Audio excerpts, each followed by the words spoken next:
Hey, hello, hello, hello. It's on Friday morning.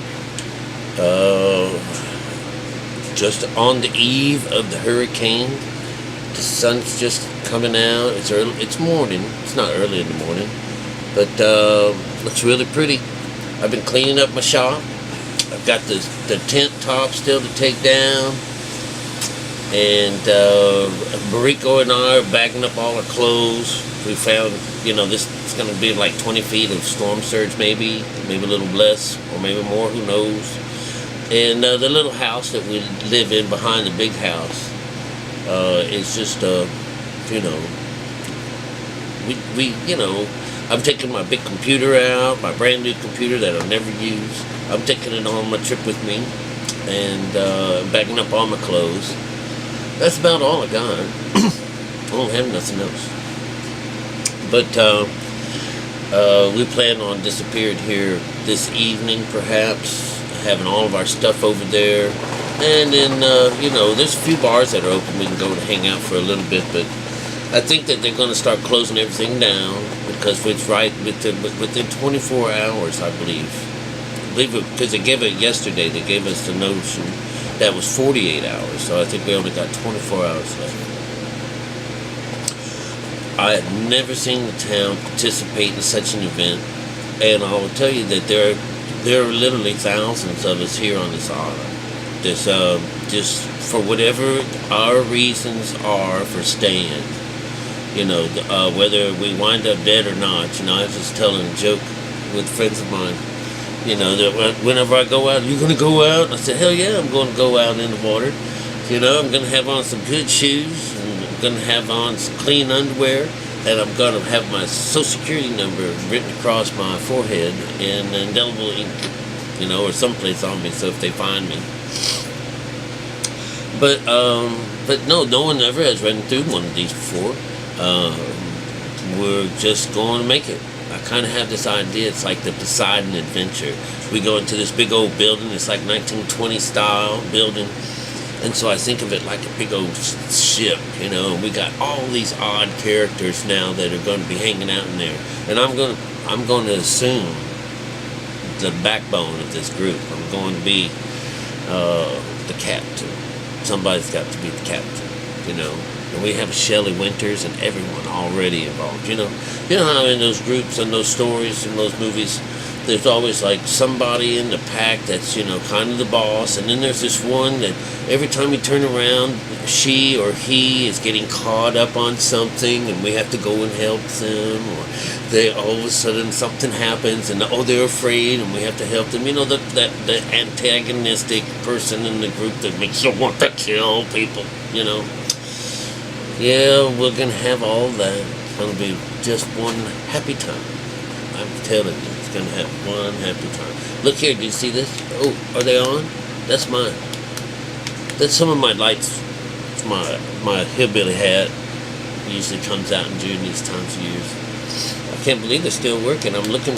The one on the front here isn't working. I got to get batteries. But everything's closed down. There's no place to go nowhere. No gas, no food, no anything. I started eating my own, stuff for the hurricane itself. Started eating it. But yeah, it looks good. I'm probably gonna have to get on the road here. Let's see, anything to talk about otherwise? Deaths. We can talk about deaths. Right now, my everything is cleaned up. It looks really nice. It went from a state of a third world cesspool to just a cluttered backyard. But I'm sitting here watching a mess of ants attack there was a moth sitting here, and it was alive, very much alive, and a little mess of pince ants, which are these little bitty ants, came over and started attacking it, and then now they're carrying it off. I get into arguments with people about the ethnicity, their idea that we were black tribes from whatever, the lost tribes of Israel. Well, everyone's looking for them. If they just looked up in the sky, they would find the tribes of Israel, or actually the idea of the zodiac itself, the Maseroth, the signs of the zodiac. There is your guys. There just happens to be 12 boys and 1 girl. Just happens to be, and they influence us. They are a council. That's the council of 12 that's above us. And within them are 3 deacons. So whenever you hear all these things about council this and all these guys and they all bow down, it's the same thing. All of Jacob's brothers had to nail down to, which one was the Joseph, or Jason? Which one of those was the amazing Technicolor Dreamcoat? He dreamed that all of his brothers had to bow down to him. And if you understand that, my brothers is my skin, and they all have to bow down to me.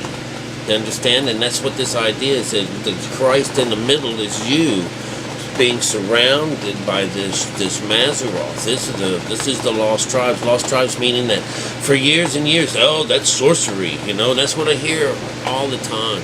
Oh, that eye, that single eye in the middle, that's sorcery. Let me tell you, no, it's not. You know it is. You know the outside eyes, they deal with sorcery. That has to do with mankind. All this stuff that's on the inside of us is really beautiful. And if you can ever really get in there and take care of business, everything's fine. But if you have this dogma standing over you saying that it's evil, read up the Bible. The Bible tells you otherwise. There's a joke in there that says if you asked for bread or fish, if you're asking for fish, that's the idea. Fish is truth. It says, if you ask your father for fish, would he hand you a serpent? That's a question. Yes, he would. The serpent. Yeah, that's how you get your fish. That's how you get your truth. So yeah, that's so demonic. It's just absolutely demonic. Jesus says, if your eye be single, your body will fill with light. It says it's the lamp of the body. Oh, it's so demonic. It's just so demonic. And it's hardly represented in our Bible. When it's more than represented in our Bible becomes just another reference for this way. All right? It actually can define it, but you can still see it all these other places. Everywhere we go, we seem to be able to find it in ancient texts. So anyways, this is just a quickie. I'm going to be all right. I'm going to be giving you videotapes sometimes, from my computer, from my telephone, whatever I have, whatever works. And just hope the best, I think I'm going to be all right. I know I'm going to be all right. I used to be a submariner. I got a lot of skills. I have more skills than most people do. And, I'm going to kind of like keep my teaching to the side, because they don't know I do this, believe it or not. It's a part of me that they don't need to know about. And as far as your friends and stuff like that, they don't need to know what you do. You can tell them that you follow God, you follow Jesus Christ. You don't have to talk to them about any of this stuff if it makes them uneasy. But the idea is that if someone makes fun of you, that's slapping you on the right side of your face, you're supposed to turn the cheek and give them the left. So hopefully you're learning that you can discuss this. That's what I do. I discuss it. I said, fuck you, I got enough, I got the nuts and the balls and all of that and the knowledge and the truth to give it right back, and because I teach this stuff, I can't falter. I can't say, I don't know. This is absolutely truth, the God's honest truth. It sure is, all right? Oh, we were going to talk about death. Death.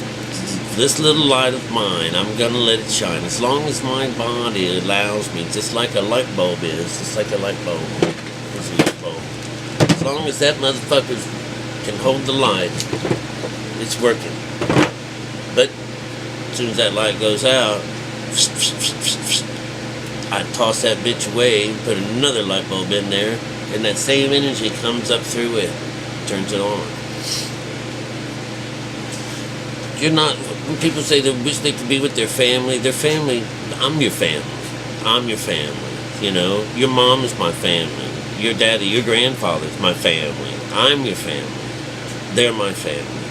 That's when you die and you go and join the family. Mom and dad, you know. The thing is that when we're alive, the family's in there with us. In fact, the way I'm supposed to understand it is that a lot of what is in our genes and in our bones and people that we have known and what they would be considered our families, you know, there are some groups that believe that these are the ones that help us. These are the people that are behind us. These are the ones that would yell your name in a place to get your attention or to wake you up, you know. But the real life is that there is no real holding ground like in heaven. There's no, like, you know, place for us to be corralled.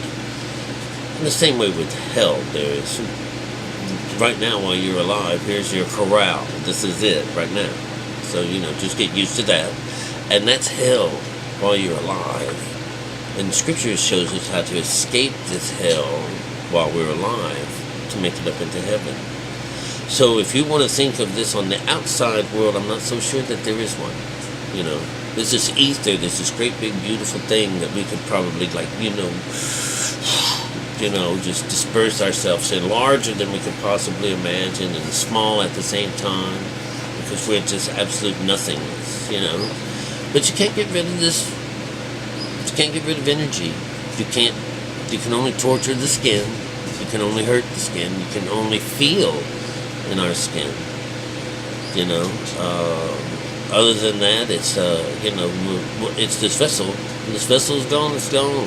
It's gone. It's going to go looking for another pussy, someplace around here, another womb, so I can come out and do it again. You know, I plan on sitting in every seat that's available whenever I get a chance to. And that shows how our minds are. There is no. I was a part of the Israel group from this tribe. I was black then. Now I'm white, you know, and I've been yellow in between, and I've been this and that. How can you claim any of these things? The Bible tells us, you know, you've been many things. You have to die a great many times, you know. And one of those things is to learn this, to learn what we're learning. And, you know, so I'm not sure where we go from here, you know. You become teachers. You know, come back around again and teach again, you know, maybe something like that. Or maybe they make a star out of you, you know, because that's how all these other things, they become stars, or someone up there is in the stars, you know. I'm not worried. I don't care about that. What they say is that once you've learned how to do this and you've killed yourself, you know, that you've gone in, you've killed yourself, and there's the new you. They say that once you've done this, you'll no longer die. You know, it's not like you're impervious, but, you know, dying ain't one of those things that motivates you or demotivates you. So it becomes more of an adventure, you know. And that's what I've been living all my life. I always hit it. I got the coolest life. I've had the coolest life on the earth. So, you know, if something ever happens to me or something like that, you know, if that motherfucker did it on his own, you know, and you guys are just going to have to keep on this, you know, and just know that I'm searching out for the next little thing somewhere, you know, and Lord help me if I wind up in some, you know, hostile land, you know, or God knows what, you know. I'd rather just come back to this one, you know. But, you know, aside all of that, we're going to live through this. It's going to be hell. It's going to change a lot of futures. But we'll make it through this. We'll make it through it. Of course we will. Alright? We've got a whole lot more teaching to do. We have to start off all over again with nothing. I'll be a true Buddhist. True. The Tao is working in its favor, you know, in my favor, taking everything away from me. Just everything. It's so beautiful. So beautiful. You know, all right. Well, it's actually taking everything away and handing it right back to my own self. So I understand that this stuff works. It really does. It really does. And I love you guys. You know, and best to you. And if you're gonna be praying, you think about praying. Don't pray to a God that's outside of you to help me. All right. There's a beautiful energy that inside of you that you can send me, and I will send back. You know, and that's how it works. You do it from inside of you. You don't ask for some outside God to come and do something to me. Don't do that. Don't do that to me. I have enough hell of my own. But that's how you do it. You go inside, and you just think about peace. And what I've learned from the shamans is that you look at things as being already okay. They're done. You don't imagine things as being broken or hurt or scared or anything. You think things and you picture them whole, and you put a nice aura or something around them. You know, I used to think of, you know, I'm going to give them some white light or something to put around them. I'm going to give them some white light to help them out along the ways. You know, so it's an energy thing that we can do. Like I said, we're family. You know, that's how we help each other. All right, well, we're learning. Best to you guys. I'll see you later. It's my last day for prep. Take care of yourselves.